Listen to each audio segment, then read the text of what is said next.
Welcome to Storytime with Tallulah. Today's reading comes from r/a HoleTax. Our first story is titled, Computer Inept Contractor Oversells Home Automation, I Make His Pockets Hurt. It started with a knock on my door. My contractor neighbor asks me if I could help him with a home automation job he sold knowing nothing about computers or the hardware he is selling. He landed a remodel job and the customer wanted automated lights, new Wi-Fi network, automated window coverings, new TV, new radio receivers, security cameras, etc. The works. Along with all this automation, the contractor kept saying things like, you can ask the Google to do anything you want and it will happen. You can tell the Google to play Western movies in any room and it will just pop up. All you need is a few extra components. By the time I got to the job site, the customer was so hyped up and excited about the thoughts of a perfect smart home that will rival the neighbor's new home. The contractor already went out and purchased the best of everything, which was the most expensive products at the electronics store without checking if the products were compatible with each other. It was a mess of Google, Amazon, Yamaha, and no-name smart products. On top of that, he didn't want to look like a complete idiot to the customer, so he introduced me as his company tech guy. Okay, I'm the company tech guy, so if this goes down in flames, it's on his company, not mine. He also wanted to pay me hourly, and since it was techie work, he offered me $35 an hour. I told him I refused to touch this job for less than $75 an hour and don't guarantee I can make everything he pitched to the customer happen. With the high hourly price quote, he immediately refused, paid me my fee for my consultation, and I went home. No big loss. I didn't really want the job because 1, I don't do business with neighbors or family, and 2, I don't particularly like the guy. A week later, I get a phone call from him saying that he had one of his laborers try to set up the system and nothing worked right. Duh, mismatched products. And he was willing to pay me $75 an hour to get it sorted. Naturally, I told him I'm booked up for the rest of the week with clients, actually off all week, but he wanted my video game and beer time. But I could shuffle some stuff around. First thing I did was call him back. I have a friend who does home automation tech support, so I paid him to drive up and help for $30 an hour. Day 1. Part's first thing we did was return just about everything he purchased. We kept the TVs and receiver unit.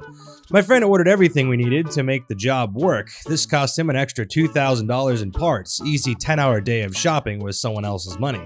Day 2. Install. We start installing all the bits, lots to do on a 6-bedroom home with a pool house and covered patio. By the end of the day, the customer was so happy about the Wi-Fi network that had 0 dead spots anywhere on the property and smart light bulbs he could control from anywhere with his phone. I could sit by the creek at the bottom of the property, drink beer, and watch my TV shows on my tablet. He was so happy. 8 hours of work that day. Day 3. Nervous contractor and more automation. We arrived at the site and the contractor pulls me aside. He asks how much more time will the setup take. He also tells me that he has already quoted the guy for the job and we are close to breaking the budget, making him lose money on the job. I tell him that is not my problem. I'm just the tech guy. We are working as fast as we can to complete the project. Followed by, did you think that we just plug everything in and flip a switch? By the end of the day, everything is installed. I will need a day or 2 for setup and to hammer out any bugs in the system. Another 8 hours of work. Day 4. Final setup and test. I sit with the customer and help him load all the applications he needs on his tablet and phone. I show him how to use the video screens in the rooms and he is overjoyed to have a house that feels like something out of Star Trek. By the time we are done, the customer really starts to realize that the contractor had absolutely no idea how to do any of this work himself.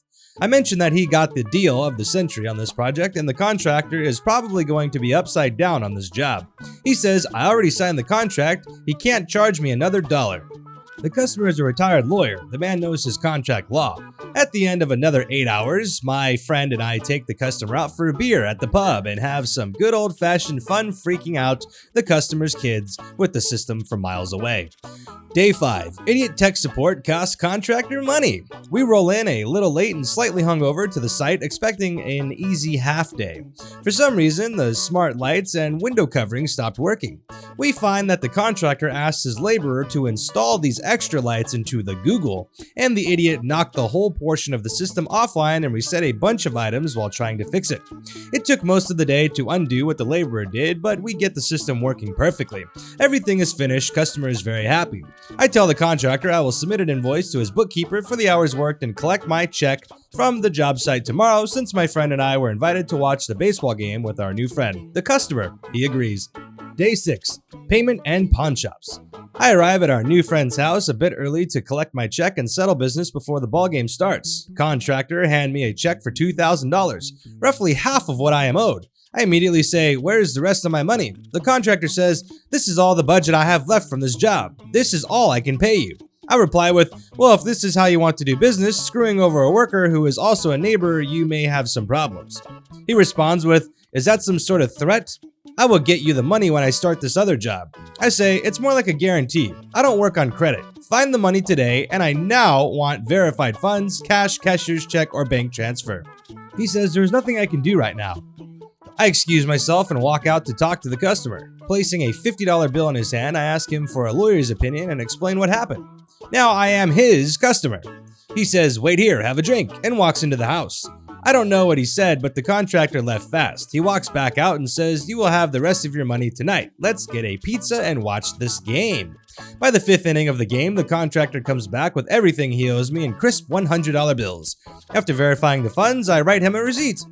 Once I was taken care of, my new lawyer friend tells the contractor that he no longer needs him to do the extra work he had planned to hire him for on his other property, and he needs to pack up and leave immediately. After watching the contractor pack up under our view, making sure he doesn't take any of the building supplies, we finished watching the baseball game. We later found out my neighbor, the contractor, had to pawn his boat at a very low ball price to pay me off, and his wife has been staying at her sister's for the last few days because she is ashamed of being seen by the neighborhood after the stunt her husband tried to pull. Moral of the story: don't sell something that you have no idea how it works. It will make you look like an idiot while making your pockets hurt. Also, never work with neighbors, friends, or family. Better to separate work from home. Wow. I'm glad you got your money. That's kind of sad that all happened, but I guess that's how things are when people are dishonest and try to, come up quick. Our next story is titled, "Sure, keep your 15% restocking fee. I won't complain." A post in r/malicious compliance yesterday reminded me about this. Last year, I dealt with a shady online cell phone reseller, and I thought it would fit pretty well here. I was looking to buy a new, to me, cell phone and saw an ad for a place that seemed a little too good to be true since they were advertising new phones for less than what I could find a used one for on eBay.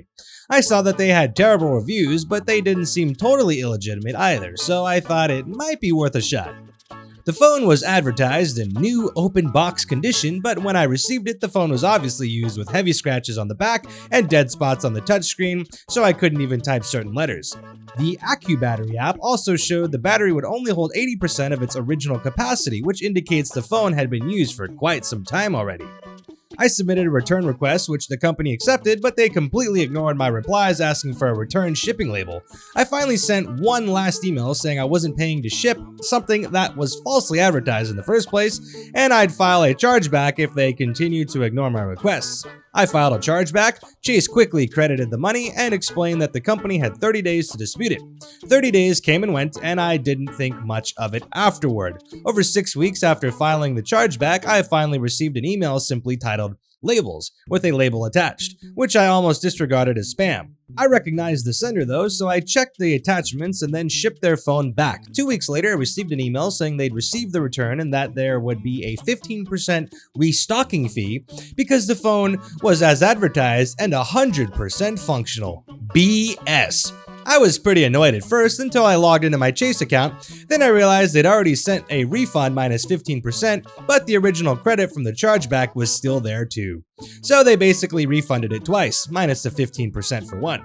If any half-decent company had made some kind of mistake like that, I would have let them know, but in this case I just kept the extra $285 that they decided to send to me. Oh geez. That's kinda, oh wow. Is that legal? I feel like that's a little bit fraudulent there, but But okay, I mean, yeah, screw that company for giving you the broken phone. That's not ethical at all. But I mean, I don't know if rewarding them with fraudulent, you know. I mean, I don't know. I don't know how it works, you know. So it is what it is, I guess. But I mean, that company is a bunch of poo-poo heads for sure, though. But I hope you don't get in trouble for that. Anyways, that's it for today. Thank you all for tuning in. I hope you enjoyed. If you did like this video, please like the video. And if you like these types of videos, please consider subscribing to the channel and hit the bell for notifications so you know when more videos come out. If you'd like to join our Discord community, it's a really amazing community with lots of really cool people in there. There's tons of things going on. It's very active. It's actually, I'm really proud of everyone in there. By the way, if you'd like to be a part of that, the link for that's in the description, along with all of my other social media links. If you want to follow me on different places on the internet, you can find those links in the description as well. Hope you all are staying safe out there in these crazy times. I know there's a lot going on and it can be hectic, but hopefully these videos might help you a little bit. You know, and just, I don't know, it's kind of crazy. It's very unprecedented. I still don't know how I feel. It's kind of getting to me, but hopefully you guys are doing okay. And yeah, anyways, with that being said, I guess we'll see you next time.